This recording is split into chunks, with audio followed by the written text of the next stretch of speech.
शापित कथाएं। मेरा नाम मुकेश है। नगर गांव का लड़का हूं मैं। आधी रात को जंगल में जाकर लौट सकता हूं। अमावस्या को गांव के स्मशान से शव जलाने वाली लकड़ी ना जाने कितनी बार लाया हूं। परंतु मेरा डर है केवल दिल्ली शहर से, जहां 2 कदम बढ़ने पर लोगों से धक्का लगता है। इलेक्ट्रिक लाइट के कारण दिन है या रात समझ ही नहीं आता। वहीं पर एक रात जिस मुसीबत में पड़ा था क्या बताऊं। नहीं, दिल्ली शहर में शाम के बाद निकलना इससे डरने की बात नहीं है। मेरी ये बात सुन सब हंस पड़े। तो सुनो फिर बताता हूँ। कुछ महीनों पहले कुछ किताब व सामान खरीदने दिल्ली गया था। सोचा था एक दिन में ही सब कुछ खरीद रात के बस से घर लौट आऊँगा। लेकिन दिल्ली जाने पर इधर उधर न घूमकर कैसे रहा जाए। पहला दिन इसी में कट गया। दूसरे दिन बुक मार्केट जाकर किताब व कुछ सामान खरीद लिया। कोई बड़ा सामान नहीं था। एक बैग में सभी किताब भर एकदम सीधे दिल्ली स्टेशन पर जाना ही ठीक था। लेकिन तुरंत ख्याल आया, सोचा एक बार आशीष के साथ मिला। आशीष हमारे गांव का ही एक लड़का है। स्कूल में मेरे साथ पढ़ाई की है और कॉलेज में कुछ साल हम दोनों पढ़े थे। अवश्य ही आशीष ज़्यादा दिन नहीं पढ़ा। बहुत ही भावनात्मक लड़का है। किसी काम में बहुत दिन तक सब्र करने का धैर्य नहीं था। बचपन में घर से भी बहुत बार भाग चुका है। बड़े होने पर भी उसका ये स्वभाव नहीं गया। बातचीत नहीं, कुछ नहीं। एक दिन हम सब सुने कि महाराज हरिद्वार चले गए। उस बार किसी तरह हम सब कॉलेज के रजिस्टर में छुट्टियों को कम करके रखा। लेकिन ऐसे कितने दिन रखा जाए। वर्ष के अंत में परीक्षा के हमारे समय अवकाश घटने के बाद भी कॉलेज में इतने कम दिन आया कि उसका परीक्षा देने की अनुमति संभव नहीं था। हम सब दुखी हो गए। लड़का इतना अच्छा और मिलनसार था कि हम सब उसे पसंद करते थे। लेकिन आशीष को मानो बहुत अच्छा लगा कि अब उसे परीक्षा नहीं देना है। बोला, तब और क्या, जा रहा हूँ बंगाल की खाड़ी और अरब सागर घूम कर आता हूँ। फिर महीनों आशीष गायब। हम लोगों से उसका मन कुछ अलग था। ये पृथ्वी बहुत ही बड़ा है, इसी आनंद से उसका मन भरा रहता था। पृथ्वी के इस बड़े जंजाल में पथ पथ घूमकर उसकी और देखने की आशा नहीं मिटती थी। जिन सब देशों को उसने नहीं देखा उनके बारे में वो इतना मग्न होकर बोलता कि हमें कभी कभार मोह लग जाता था। ऐसा लगता इस छोटे शहर के छोटे जानने वाले रास्ते पर अनजाने से जीवन का कोई मतलब नहीं है। रास्ता जहाँ समाप्त है, आसमान का जहाँ किनारा है, वहाँ खड़े होकर गहरी सांस न लेने पर बचना ही असंभव है। लेकिन हमारे ये क्षणिक मोह कुछ मिनट के बाद ही कट जाते। पर आशीष को ये सब मोह कुछ भी नहीं था। ये था इसका नशा। उसका कहना था कि धरती पर बहुत कुछ है जो आपके आने का इंतज़ार कर रहा है। 7 महीने पहले मेरे घर के पते पर एक चिट्ठी आई थी। बहुत दिन बाद एक गली का पता देकर बताया था कि बहुत जगह घूमकर वो दिल्ली में इस पते पर है। मैं जाकर उससे मिल लूँ। इतने दिन बाद उसके बताए पते पर जाने पर वो नहीं मिलेगा। ये जानते हुए भी एक बार जाने का मन किया। घर का नंबर भूला था पर गली याद था। सोचा यहाँ से बहुत दूर नहीं होगा। वैसे भी ट्रेन को अभी काफ़ी देर है, जाऊँ उससे मिलकर ही आता हूँ, शायद वो मिल जाए। कुछ देर खोजने के बाद एक गली वाले रास्ते पर एक आदमी से जाना कि और कुछ आगे ही आशीष जिस गली में रहता है वो मिल जाएगा। रात तब बहुत नहीं हुई थी, यही 7:30 या 8। लेकिन गली से चलकर आगे बढ़ते ही बहुत आश्चर्य हो गया। गली हो या मोहल्ला, ये आखिर दिल्ली का ही रास्ता तो है। फिर भी इस 8 बजे पर भी वहाँ एक भी मनुष्य और जानवर भी नहीं था। सोचा था कुछ दूर जाकर कोई आदमी दिख जाएगा, उससे सब जान जाऊंगा, पर मनुष्य कहाँ है। और ये गली भी खत्म ही नहीं हो रही है। एक बार संदेह हुआ कि शायद गलत रास्ते पर आया हूँ। लेकिन जिस आदमी ने मुझे ये गली बताया उसको ऐसा करने से क्या लाभ है। निर्जन रास्ते पर चोरी व डकैती तो नहीं, लेकिन मेरे पास कौन सा 1,50,000 है कि चोरों को षड्यंत्र करना पड़े। और मेरे पहनावे को देखकर किसी बड़े आदमी होने की संभावना भी नहीं है। तो फिर और कुछ आगे बढ़ गया। रास्ता वैसे ही निर्जन है। रोड साइड लाइट भी धीमे धीमे जल रहा है। वैसे भी लाइट पोस्ट बहुत दूर दूर हैं और उनके प्रकाश इतने कम हैं कि रास्ता दिखने से नहीं रहा, बल्कि वो जल रहे हैं ये भी नहीं पता चल रहा था। बीच दिल्ली के अंदर ऐसा रास्ता भी है, कौन जानता था। दोनों तरफ के घर मानो कई युग पहले बने थे। टूटे फूटे दीवार व नकली ईंटों से खड़े हैं। ना तो एक भी घर में लाइट है और ना ही जनमानस के एक भी शब्द। रास्ते के पास बरसों पहले के पुराने घर की तरह सब खड़े हैं। क्रमशः ऐसा लगा किसी तरह का एक गंध आ रहा है। बहुत दिन से जहाँ प्रकाश और ताज़ी हवा नहीं गया, मनुष्य का वास जहाँ बहुत दिन से नहीं है, उस घर में जाने पर जैसा गंध आता है, ठीक उसी प्रकार का गंध उस गली से आ रहा था। उस आदमी ने कहा था कि कुछ दूर जाने पर दाहिनी तरफ एक गली मिलेगा, लेकिन इस पुराने घरों के दाएं व बाएं कहीं कोई गली नहीं है। सामने का रास्ता भी कुछ दूर आगे ही बंद है। जिस रास्ते से अंदर गया हूँ, मतलब उसी एक रास्ते से इस गली के बाहर जा सकते हैं। आश्चर्य की बात है, उस आदमी ने ऐसे ही गलत रास्ता क्यों बताया।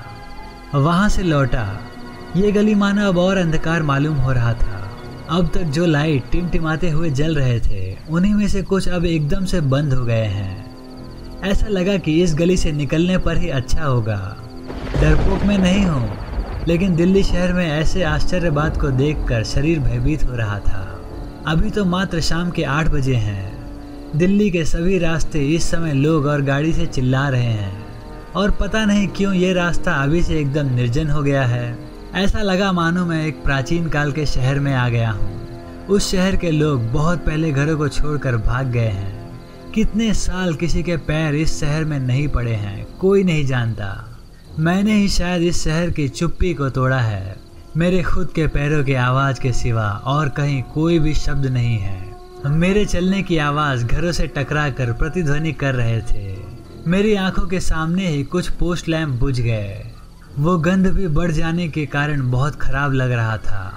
इस गली से जितनी जल्दी बाहर निकल जाऊं उतना ही अच्छा है। अब आशीष को खोजने की ज़रूरत नहीं है। किसी दिन सुबह के समय आने पर अच्छा रहेगा। कुछ दूर जाकर आश्चर्य से खड़ा हो गया।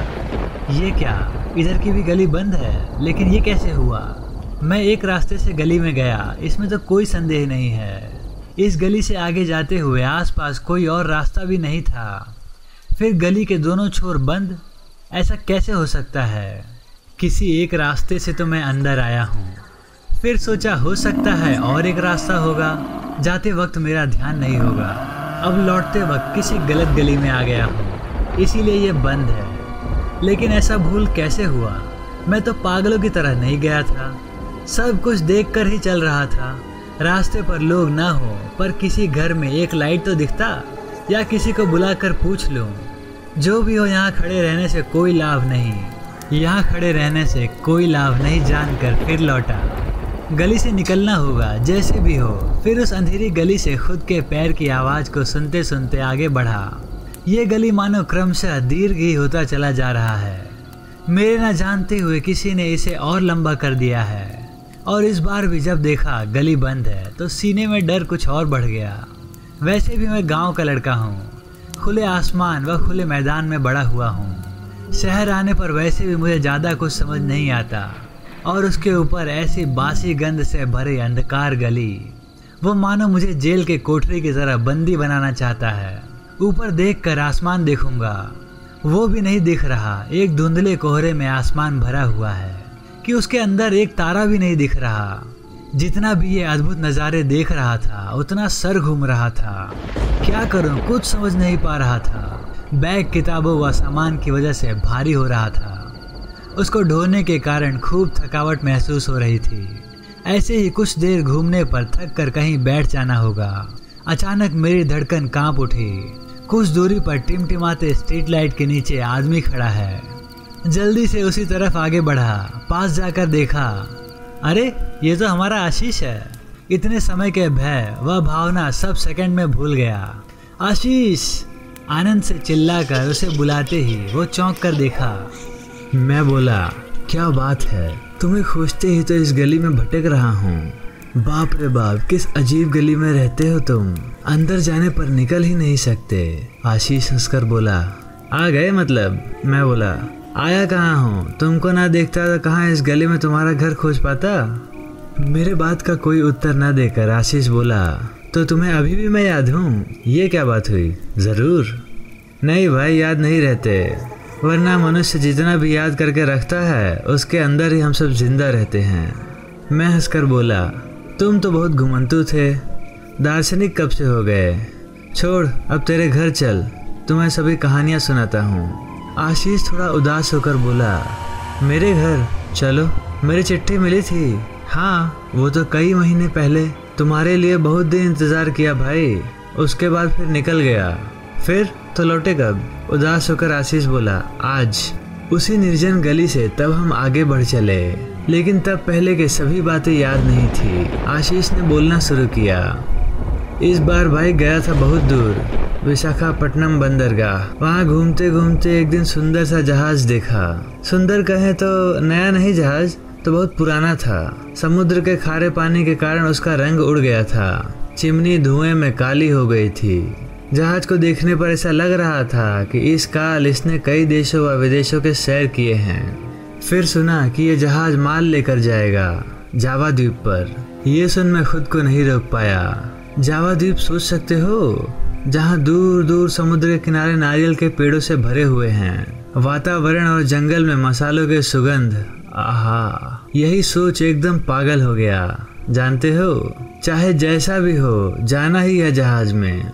जहाज के भाड़े के जितना पैसा नहीं था, और कहाँ वो जावा द्वीप, दूसरा देश। बहुत मुश्किल से जहाज के एक चालक को खोजकर कुछ घूस दिया, छुप कर जाने की व्यवस्था की। जहाज में एक तरफ जो इमरजेंसी वाली नाव रहती है ना, उसमें तिरपाल से ढका हुआ बैठा रहता था। एक आदमी छुपकर मुझे खाना दे जाएगा। इसी निर्देश से रात को जहाज पर जाकर बोट में छुपकर बैठ गया। सुबह होने से पहले ही जहाज चल पड़ी। उसके बाद कुछ दिन बहुत ही अद्भुत तरीके से कटा। पूरा दिन उसी के अंदर छुपा रहता, तिरपाल उठाकर बीच बीच में आसमान देखता और जहाज की आवाज़ को सुनता। आधी रात को जब सब आराम करने चले जाते, तब कुछ ही लोग वहाँ होते हैं। उसी समय निकलकर जहाज की रेलिंग के पास खड़ा होता था। ऐसे ही कुछ दिन बाद जावा जा पहुंचा। पहले से ठीक था कि सभी जब उतर जाएं, तब वो चालक किसी तरह मेरे उतरने की व्यवस्था कर देगा। लेकिन बंदरगाह पर जहाज के जाने से एक दिन पहले ही वो बताकर गया कि ऐसा करने का कोई उपाय नहीं है।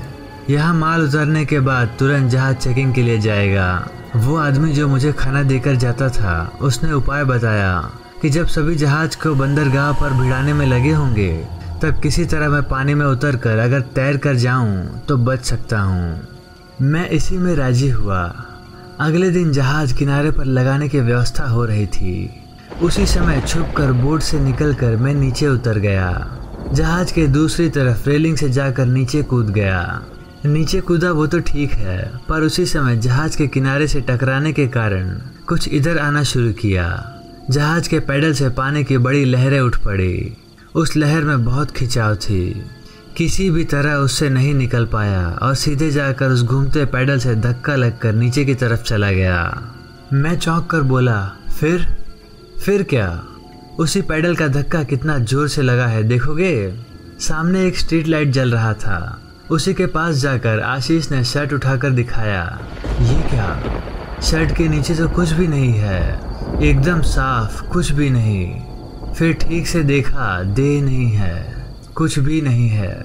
उस तरफ के लैंप पोस्ट को मैं साफ देख रहा हूँ। ऊपर की तरफ देखा, आशीष का सर नहीं है, कुछ भी नहीं है।